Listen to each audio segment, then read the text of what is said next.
Hey guys, my name is Michael or Kuber, and today we are discussing about Ripple. So I have a few videos that we need to make about WO token, Chainlink, PayPal's crypto deal. What's up with that? EOS, and I had a few of you answer on my other channel. I asked which cryptocurrencies and altcoins would you want me to make a video on? And today's video is actually from one of those questions from a subscriber who said, hey, let's review Ripple. So here's a shout out to Jackson Moan. He said XRP, especially with the upcoming dates, July 21st to July 31st. And here we are, July 21st. So I thought it would be the perfect day to upload about this. We got some news, and I'm actually going to link another YouTuber who's 100% pro XRP, like his entire channel is XRP.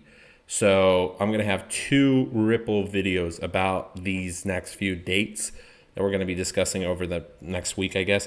And he's going to go more in depth with it. So I'm just going to mention his name, and you can go follow up with that if you're interested in Ripple. Used to be a big Ripple fan. Made money with it, lost money with it. It is one of the most popular coins out there. I'm not against many cryptocurrencies unless there's scams. So I guess you could say I'm on the side of Ripple, although I try not to take too many sides. I'm also on the side of Ethereum. I'm definitely into Bitcoin. Do I own any Ripple, Ethereum, or Bitcoin currently? No.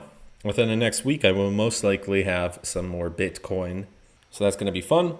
And let's get into today's video. Also, apologies if for the past few videos, and maybe this video included, if when I reduce the camera resolution, it might be a little bit better, but sometimes it's delayed. Now, when it's definitely big screen, it gets delayed a lot. Not because of my camera, it's not because I'm doing anything wrong in particular. I've adjusted many settings, but it's just my laptop unfortunately can't handle it. So imagine a 4K resolution. We're gonna have to have a better laptop in the future. Don't know when that would happen, but let's get right into the news. Roll the intro.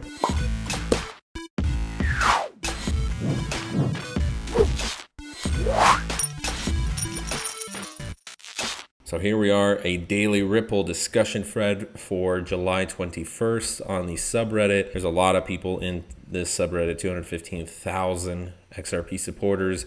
As long as XRP price is greater than zero, Brad and friends are raking in the money for sitting on there and not doing their jobs. This should piss everyone off, but I'm okay to take down votes and be your punching bag. So XRP has always been controversial from day one, and unfortunately, it's not fully decentralized, but I understand why they're doing this. They're looking at the long term, and they understand that many cryptocurrencies are going to disappear off the map, and the ones that are going to remain are either the really popular and big ones, or the ones that are also popular and big, but they became popular and big because they were working with banks, the governments, the corporations, everything that cryptocurrency was against. But it's now kind of this partnership. Is this going to last forever? I don't think so. I'm not sure where it's going to go, but that's where we are right now. So we're going to be discussing about Judy Shelton, or Juicy Shelton, but I think that's spelled wrong. Yeah, someone just hit S right there. Judy Shelton. But first, we are going to look into the remittance transfers under the Electronic Fund Transfer Act, Regulation E. All the links are down below. This is from consumerfinance.gov. This is expiring today, so it already expired, I guess. The EFTA, as amended by the Dodd-Frank Wall Street Reform and Consumer Protection Act, establishes certain protections for consumers sending international money transfers or remittance transfers. The Bureau of Consumer Financial Protection's remittance rule and regulation E. Wow, this is a mouthful. I always hate how government websites have this. The Bureau implements these protections. The Bureau is proposing changes to the rules to mitigate the effects of the expiration of a statutory exception that allows insured institutions to disclose estimated instead of exact amounts to consumers. That exception expires on July 21st. The Bureau is also proposing to increase a safe harbor threshold in the rule related to whether a person makes remittance transfers in the normal course of its business. So this was issued a while back, but that date has finally hit. Here is the channel, The Bearable Bull. July 21st has 4 massive XRP catalysts, and also another video, Ripple XRP is about to wake up.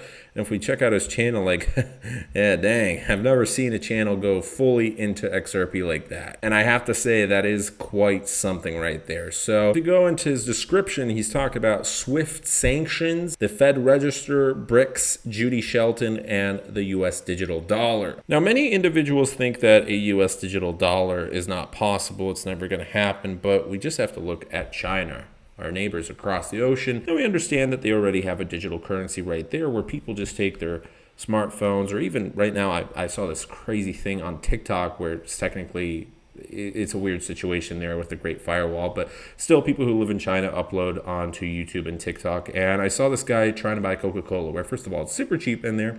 He's trying to buy some Pepsi or Coke, and he just has to scan his eye. And obviously there's some privacy concerns here where the crypto crowd would be like, whoa, that's too much. But it is extremely convenient when you have nothing against the government has nothing against you, everything's fine, you're loving them, whatever.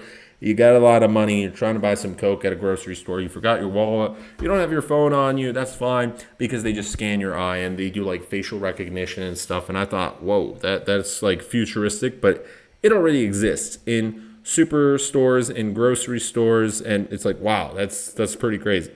Also, what I found out is in China, through an application where you're able to order food, you're able to order taxis like Uber and food delivery services and like dating services, and everything is all in this one app, right? So it's like you're able to communicate with people, you see who's nearby you, it's like a social media app, but it also has payment services in it. And most of these payment services, I think, all right, the poor farmer or the poor mom and pop store owner down the street isn't going to accept this, but actually most stores accept this. So even the people who make very, very little money and who are not technologically advanced, they have this. The government has funded everything, and alongside that, the government has funded these corporations that have made this huge network. It's working for the past few years now. It's going further down that direction, and now they're building a social credit system. It's kind of a little weird, but hey, if it works over there, I definitely think in the U.S. there will be digital currency, whether it's the dollar, whatever it else is. Maybe not now, maybe not next year, maybe not even this decade, but eventually it's going to happen, and you just have to understand that. So he's talking about the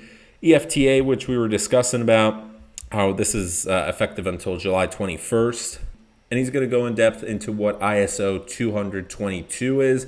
And with SWIFT, it is essentially, if you use bank transfers quite often, you're going to see a SWIFT code. It asks you for your SWIFT code, so it's part of the banking system. And since XRP works with the banking system, it's kind of like, it's similar to SEPA in Europe. So Americans may not be too familiar with SEPA, but it's just a quicker way to transfer money. It's still not as quick as XRP, which XRP is one of the few cryptocurrencies out there that is just crazy to me. I'm waiting currently on a bank transfer. It's taken a few days. It's like, Jesus Christ, right? You need to get up to the times, because with Ripple, you're able to send $100 million with a small fee compared to the banks. You're able to send it really, really quickly. So he's going to go in depth with SME, SWIFT, ISO, EFTA, all of that stuff. I'm going to send him over to you for that. But there's also other stuff going on with Ripple. Ripple plans expansion in the DeFi sector. Now, this is going to take a while. But in an interview, Ripple's CTO revealed plans to enter the DeFi sector. Schwartz said Ripple's plans for the next 5 years include expanding a wide range of services, maybe also DeFi-related services. RippleNet will become an integral platform with multiple services available. Therefore, an expansion into the DeFi sector would allow Ripple to offer loans, investments, among other financial services, a lot of money in loans. The aim is to make RippleNet an integral platform that, in addition to secure, fast, and cross-border payments, can offer the above services. One of the unique things that Ripple has is we have our software in the transaction flow of all these financial institutions and banks. So we can develop some new products or services, or even something that comes from the DeFi space, and that can offer it immediately into the transaction flow of those institutions. So anything that happens to Ripple and the banks that are associated to Ripple is also going to be affecting the bank's technology. Ripple executive says crypto payment startup tried to give away its massive holdings of 55 billion XRP. Also came out today. We tried, as soon as you could sell XRP easily, giving away became really, really hard. And this was a response from David Schwartz. Said they wanted to give away the Ripple, but it became hard. Now, obviously, there was money in it, and that too. And this is kind of a BS reason, but hey, it is a reason nonetheless. Ripple places 55 billion XRP in escrow in late 2017, selling portions of its holdings each month. And that's around $50-60 million. I think that was the last payment that came out. Ripple has dramatically slowed its sales of XRP in recent quarters, and the overall amount of XRP in escrow has reduced by a total of about $6 billion. Regardless of the amount of XRP it holds, Schwartz says Ripple has no control over the XRP ledger. Currently, we've had a little bit of a boost in the market. Bitcoin is approaching $9,400. And Ripple, just underneath Tether, is at 19.7 pennies. Some people suspect maybe with a little bit of hype, it might go to 2021. Not too much action going on. It's still pretty stable. Yeah, it went up 2% Bitcoin. That's great. But, it's a good time for cryptocurrency. Market cap is at 278 billion.